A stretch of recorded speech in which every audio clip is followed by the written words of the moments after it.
Hello everyone! Ang ating menu for today ay ampalaya with egg. Pero hindi siya igigisa. So, ayan po ang process ng ating ampalaya.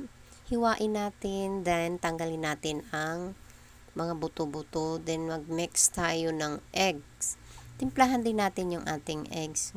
Kahit anong gusto nyong timpla dyan na magkaroon siya ng lasa. Basta kayo po ang bahala. May asin, kung gusto niyo mga spicy, lagyan niyo ng paprika, pepper, ganun po. Try niyo na yan.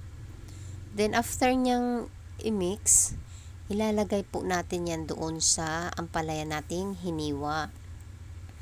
Yes. Ang aking proseso nito ay iluluto ko siya sa oven. Yes, sa oven ko siya iluluto.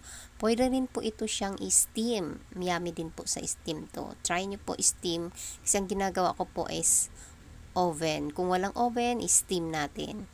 Pero i-try nyo ito. Masarap siya. Yes po. Try nyo yan. Then, magagawa naman po tayo ng ng sauce niyan. Healthy yan, masarap, healthy po. Talagang nagustuhan ko yan, kinakain ko talaga siya. Healthy po kasi ampalaya yan. Yes. Then tayo ng kanyang sauce, gagawa tayo ng bawang. Yan, bawang siya. Pinuhin lang natin yung bawang. Tapos sibuyas, tapos nag-iinit tayo ng mantika diyan. Ininit natin ang gusto ng mantika, tapos ilagay natin sa ating bawang at sibuyas, yung mantika na ininit natin. Well, tayo ng init na mantika, sisilipin natin yung ating ino-oven na ampalaya. Yes, yan po. Then, yung ininit natin na mantika, ilagay natin dyan. Lagyan din natin ng soy sauce. Yes po, soy sauce. Lagyan natin ng soy sauce.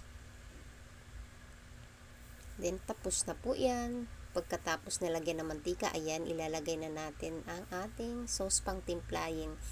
Siya din ay nagtitimpla sa ating nilutong ampalaya. Yummy po yan.